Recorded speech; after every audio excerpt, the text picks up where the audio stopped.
Right now, I'd like to, without further ado, invite one of the success stories in the SME space here in Dubai. His name is Fadi Nilati, and he's the CEO of Kazan Asset. Please welcome him. Thank you.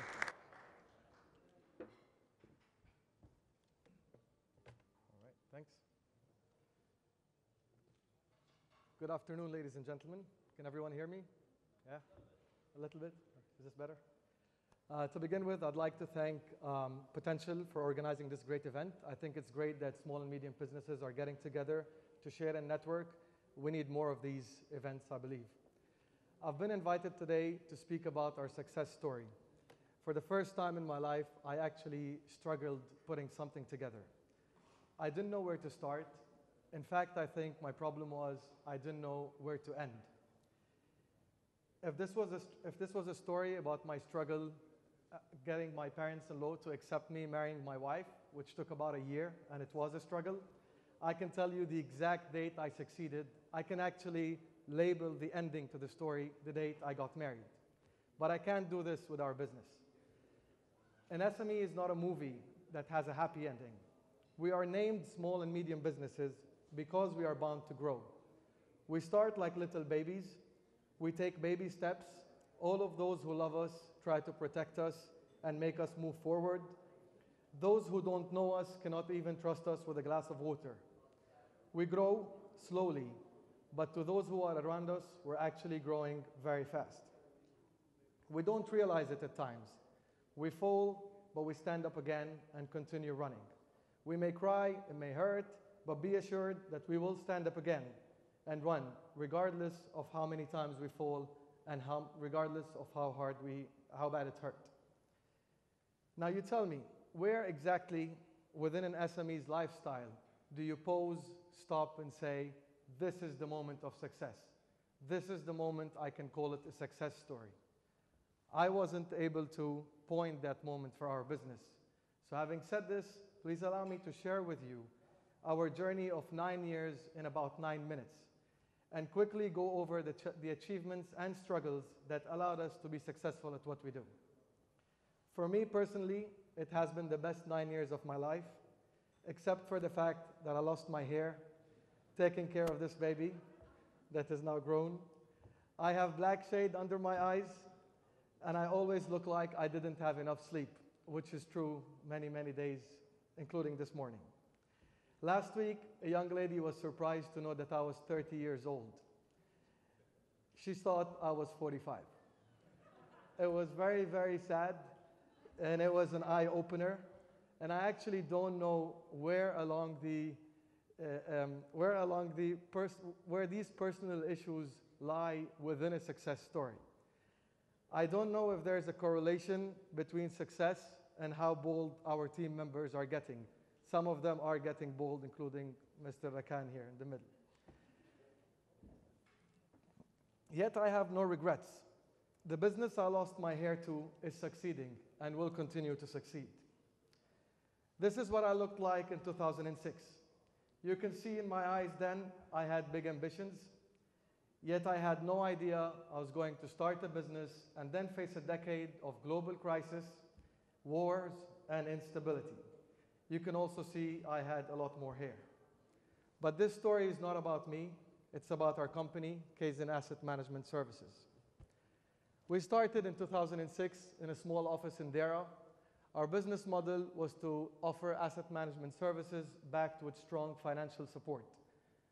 I am a CPA, I'm a certified public accountant by profession.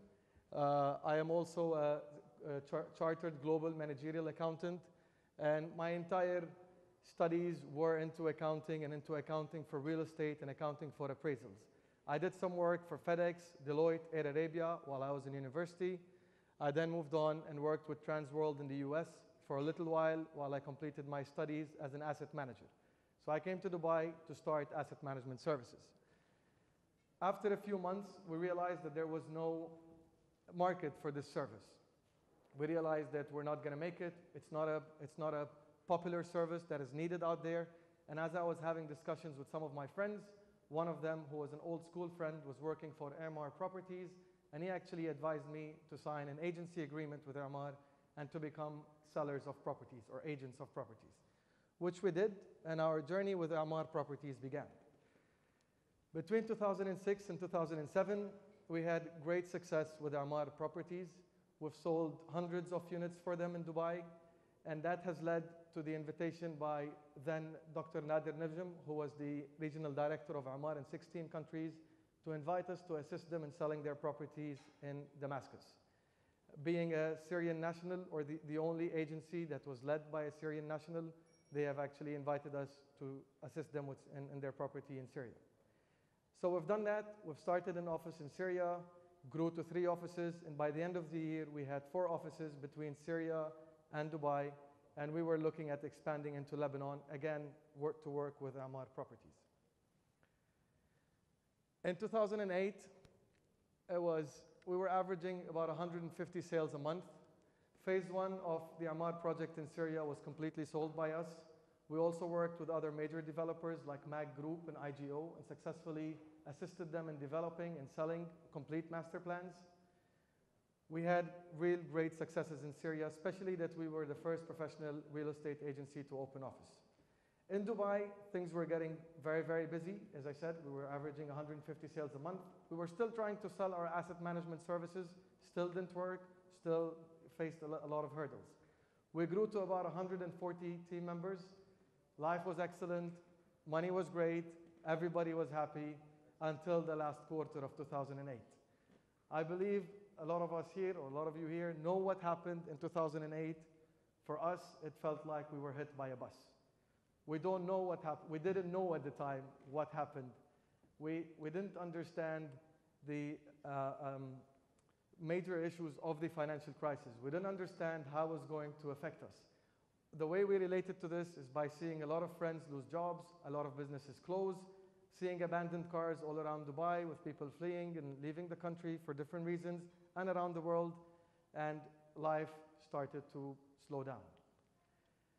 In 2009, we still didn't realize what happened or the extent of the issues that were there. We believed we were Superman, like a little child when he actually believes he is Superman. We actually believed we're Superman. I read a book that was supposed to be an inspiration. It was called It's Not Your Market, It's Your Marketing. And I thought that based on our marketing, we can turn this around, we can come back to 150 sales a month, and we can make it happen. So we actually increased marketing spend. My young reckless ego and our reckless ego in the office, we were all young. So we've decided not to terminate anyone because we believed we're going to make it. We spent about 2 million dirhams in 2009 in unnecessary, completely unnecessary expenses and salaries. We stayed in the same expensive office because we would refuse the idea that we are going down along with the market. We started a collection strategy because we didn't believe that we had issues collecting money from some of our major clients. At the time, we didn't know that some major clients don't actually pay on time. During that year, it was the year that I got married, and I went for a 40-day honeymoon around Europe. I came back, and my first day at the office, our CEO at the time, and a good friend of mine, Salah Abdurrahman, invited me out for a drink and hugged me goodbye. And he said, his last words were, "Let me know when it kicks in. Let me know when it kicks in your head that you are going down." His words were, "I'm leaving you for your own sake, no hard feelings, but I believe this is going down, and I'm just going to be the first one walking out." So realization started to kick in. In 2009, by the end of 2009, about 2,000 companies within the real estate industry closed down. That includes real estate agencies, that includes contractors, and that includes developers and property managers. Everyone realized we were going down except myself and a few team members. We had around 50 farewell parties for team members during 2009, just going out for drinks and hugging people goodbye, going out for coffee and kissing people goodbye. We started looking for alternative business offerings. Obviously, we weren't able to sell properties anymore. We had already failed at selling our asset management services for the last 3 years by then, so we started the leasing division. In 2010, it actually kicked in. we are going down, or we're on the way of going down. We realized that the situation is serious. 6 months later, this new idea that we thought was great, this leasing division, was still not doing well. We began analyzing other service offerings: property management, strata management, facility management, and advisory and consultancy. I actually realized that year that that book that I read, It's Not Your Market, It's Your Marketing, doesn't work in global financial crisis. There are factors that are beyond us. There are factors that just, no matter how supermen we believed we were, they just take us down. They're too heavy for us to handle. The young, reckless ego was gone. We all grew 10 years in 1 year. We'll never forget that year.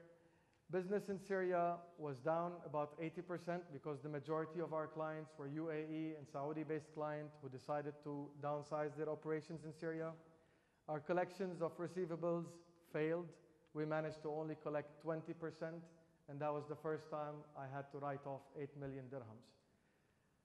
And those profits were actually going back to the discussion this morning about profit and cash flow. Those profits were booked from 2008 that we thought, and that was part of the reason we thought we were supermen, we have 10 million dirhams to spend. So let the crisis take a few years, we'll get out of it. Little did we know that actually we're not going to be able to collect the 80% of these funds. We downsized our offices in Dubai to a small office back to Dera. Our rental division was still not doing well. Cash outflows were higher than cash inflows.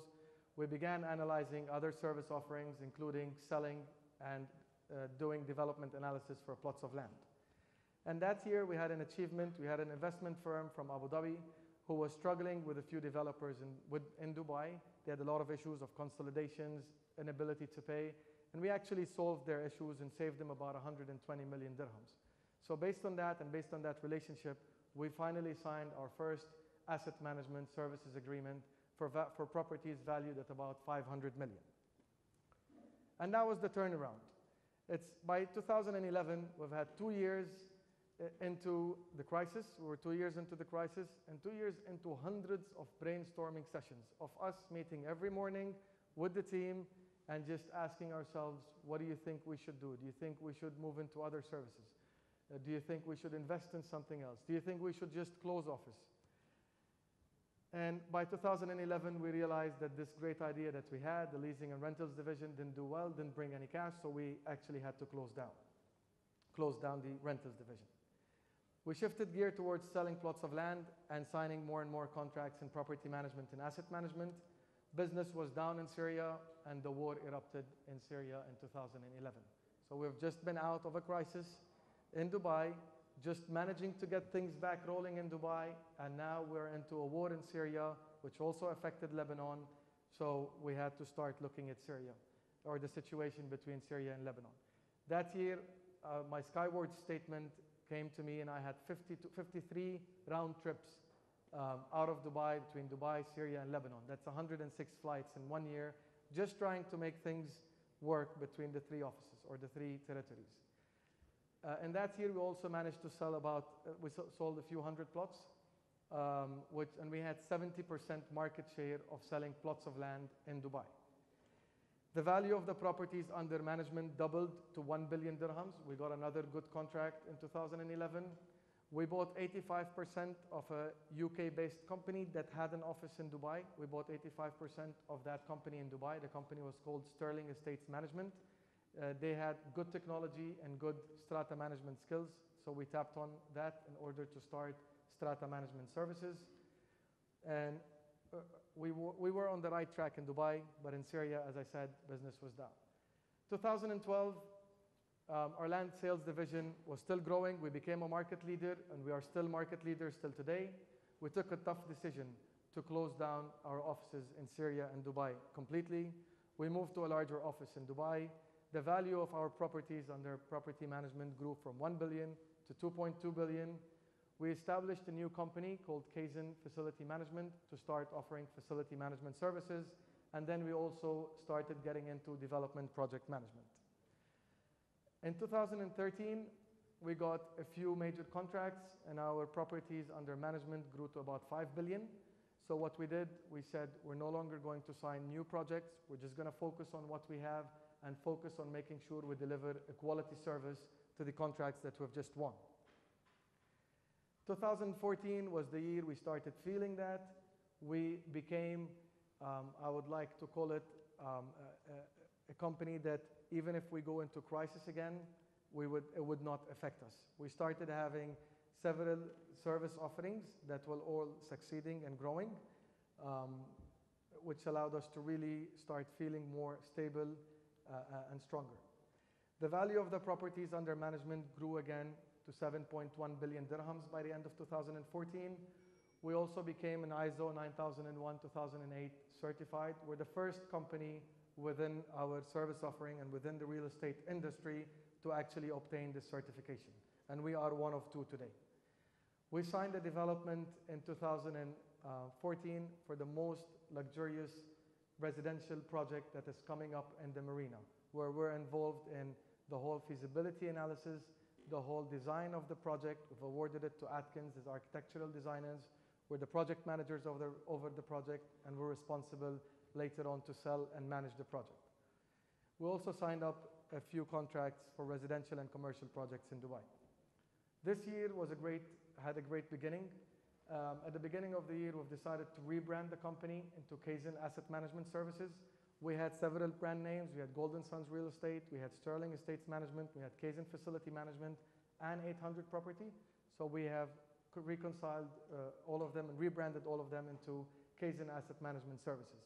Kaizen is actually a Japanese term for continuous improvement. It's a management philosophy for continuous improvement, and that is why we have chosen this name, because over the last 9 years, we've continuously been improving, and also for the business offering that we give to our clients in terms of property management. We always believe that we can never reach a stage of we're done in a property. A property needs to always be improved, needs to always be taken care of. 2 weeks ago, we received the Editor's Choice Award for the management of exclusive projects in Dubai. This is the first award of its kind in the region, and we're very proud to have been awarded this award. We were also being recognized as one of 5 companies only to survive the real estate crisis. We're one of 5 companies that have made it through. We're very proud of that achievement. We continue to maintain our growth rate in terms of the property management. We can now take more and more business in because we have separated the divisions within the company. We've achieved relationships with solid clients in the industry. So today, we actually manage about 57% of Emirates REIT's portfolio. Emirates REIT is the first real estate investment trust that has opened in the region. Part of their partners are Ticom Investments, Dubai Properties, and Dubai Islamic Bank. They are now listed on Nasdaq Dubai, and we manage 57% of their portfolio.